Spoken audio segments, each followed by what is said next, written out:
Hey there everybody, how's it going? Nice to see you again. So this is incredibly hard with this bright sunlight and the smoke and 100 degrees today. But I thought I'd get out and just take a look around and see what I could see. I'm up a gravel road in Northeast Oregon, and as you can see, the smoke behind me from the wildfires, so it makes for very difficult conditions. So it's interesting, as I have kind of put my medical concerns to bed a little bit, and now I'm not as concerned about them as I was, it allows me to kind of rethink what I'm doing. And I took another look. So really what it comes down to is the OM system cameras kind of made me realize how bad the Fuji autofocus was, to the point where, like, I just, you know, with the OM system cameras, I was getting sharp images all the time. And with the Fuji cameras, like when I started looking at for critical sharpness, like I noticed I was like really having to work at it to get the images sharp. And what really tipped me off to how bad the Fuji autofocus is if you look at Ian Worth and Andy Mumford, they both do fantastic work with Fuji cameras, but if you watch enough of their videos, you realize that they will eventually tell you that they shoot in manual focus and fine-tune the, I mean, they're using, in order to get sharp results consistently, they're using manual focus, which I don't know if you have a problem with that, but it kind of defeats the purpose, doesn't it, of having an auto, I mean, it's just, what it really comes down to is, isn't it kind of ridiculous in 2026 that you have to shoot in manual focus to get sharp images? You know, and so what is the real problem with Fuji's autofocus is that it doesn't necessarily, when it gives you, it'll take a photograph and it'll tell you you're in focus when you're not critically sharp. And it's a real, it makes your life much more difficult and much harder. So on the one hand, you can look at it like, isn't it really cool that you can push the AF on button in manual focus and the camera will take you to where it thinks should be in focus, and then you can fine tune it. But on the other hand, it's like you just use an OM system camera or a Nikon or a Canon or a Sony, and you hit the focus, but you hit the shutter button to take the picture, and the damn thing focuses exactly where it says it's going to. Now, it doesn't, the box doesn't always go to exactly where you want it to focus, but on a Canon, Nikon, Sony, or OM system camera, or Lumix, or any other camera other than Fuji, this is turning into a Fuji rant. If the green box lights up, whatever is in that green box is critically sharp and in focus. At least that's been my experience. And once if you've only used Fuji and you're used to it and you're getting great results, that's fantastic.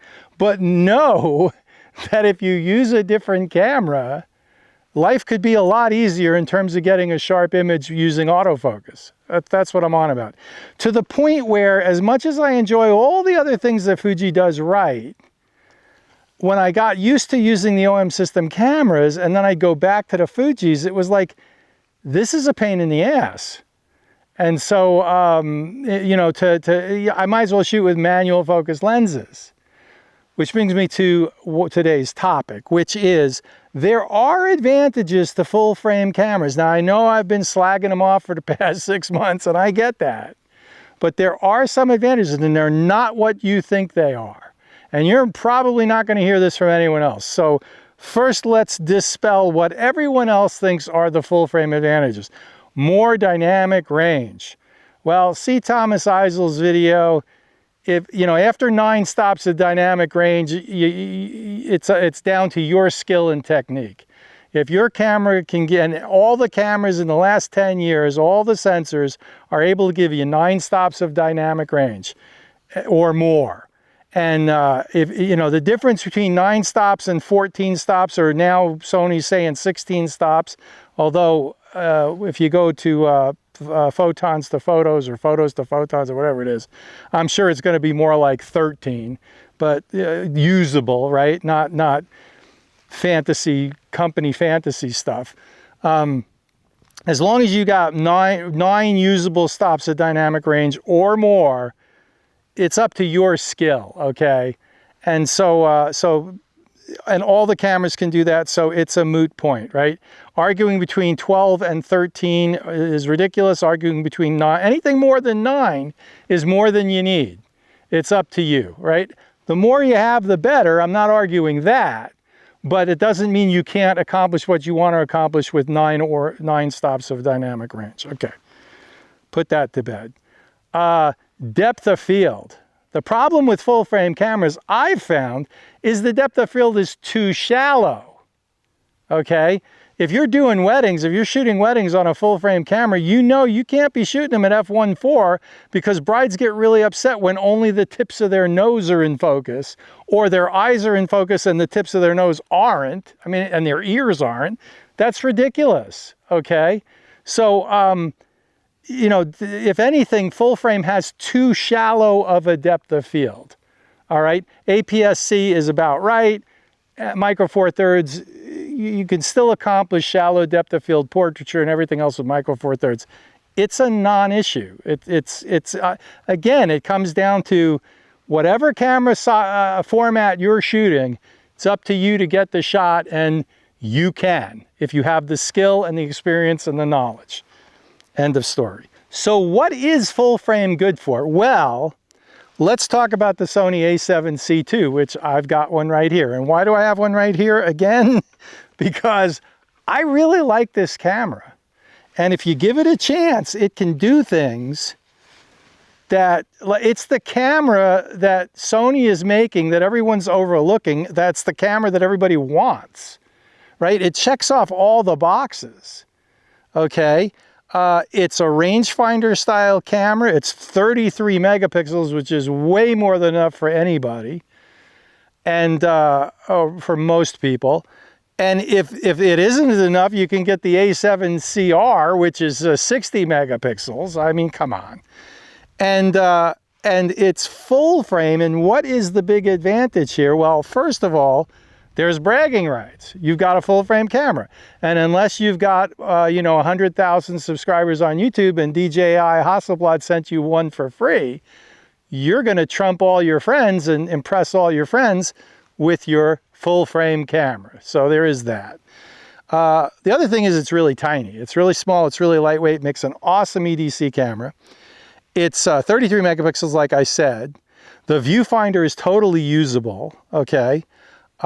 So what is the real claim to fame here? Well, I have a Leica M6 and I have I have 3 Voigtlander lenses and I have a Leica Summicron 50, okay? And adapting lenses on non-native sensor sizes, it doesn't really appeal to me. But what's really cool about this is the Voigtlander Nocton Classic f1.4 35 millimeter, and it's a really cool lens, okay? And I have that adapted. Let me see if I can show that to you.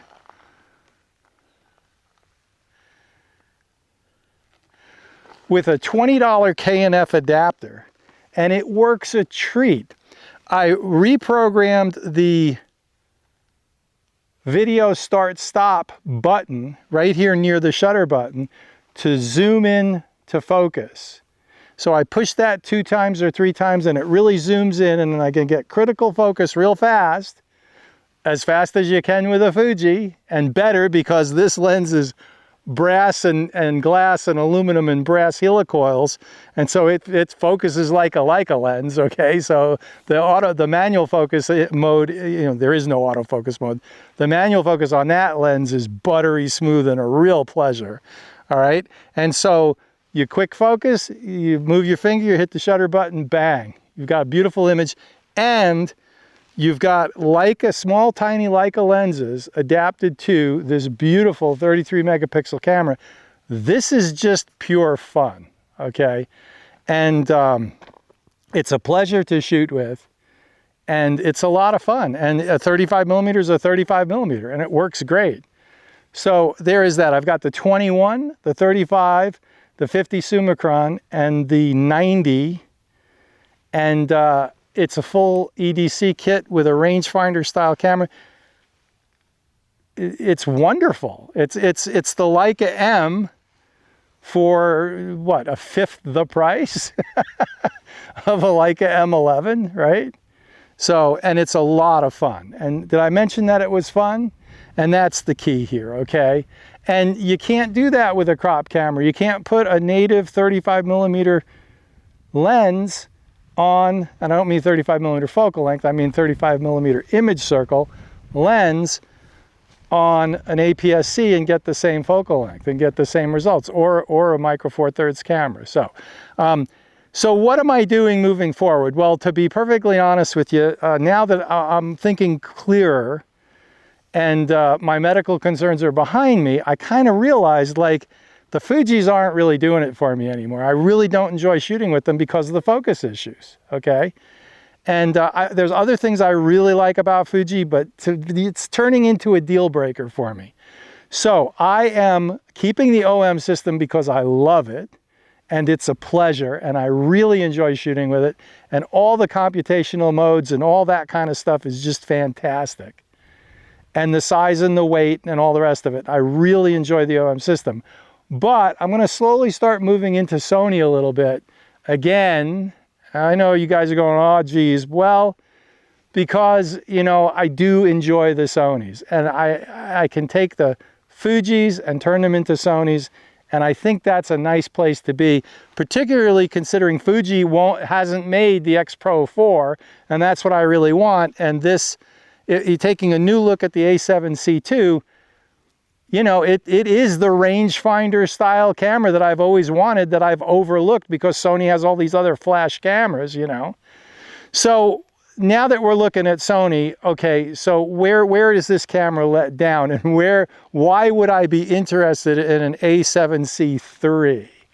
Well, if they implement even 5 of the nameable programmable custom functions in the A7CIII, I would pre-order it immediately, even if everything else was exactly the same as this camera. Okay, this camera's fine just the way it is, and to be perfectly honest with you, the only thing I don't like about it is you can't name the custom functions. That's kind of annoying. But you only have 3, so you get to sort of remember them, and eventually I'll have them dialed in where I know exactly which one's which, okay? So you have 3 custom functions for video and 3 custom functions for stills and 3 custom functions for S&Q if you want it. But I haven't gotten that far. I still don't even know how the S&Q mode works. I'll figure it out eventually. So there it is. But yeah, this is my X Pro 4.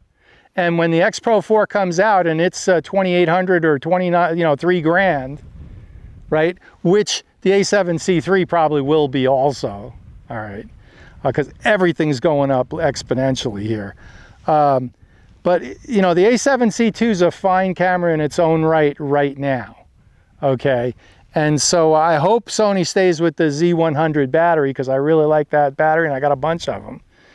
And that new SA battery is really, really cool, but it's a new battery and it's not backward compatible and on and on and on. So, so yeah, there's quite a few things on the A7R6 that I really like, but on the other hand, I don't need a stacked sensor and I don't need a faster camera, okay?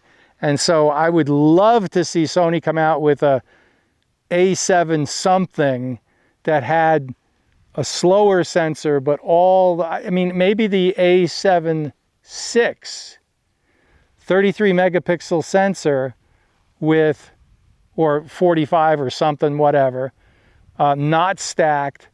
But again, it's going to be like, you know, that's going to be $3,500. So they're really pricing themselves out of the market, and it's a shame.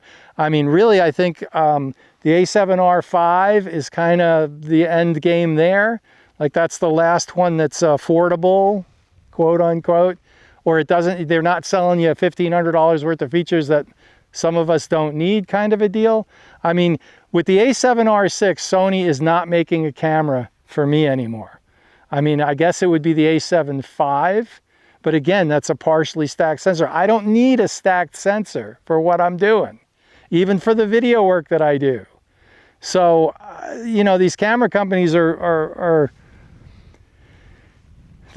getting lost in, you know, they're making every camera they got a sports camera, and I'm not quite sure what that's all about. And having said all that, if I'm going to shoot any fast action, I'm using the OM1 Mark II because it's streets ahead of, you know, unless you buy a $6,000, $7,000 Sony or you know, a $4,000 or $5,000 Nikon or Canon. So yeah, so that's where we're at. We're at the point where we have exceeded peak camera, and now they're just getting silly with the whole thing. I mean, you know, once you get past $3 grand, I'm out.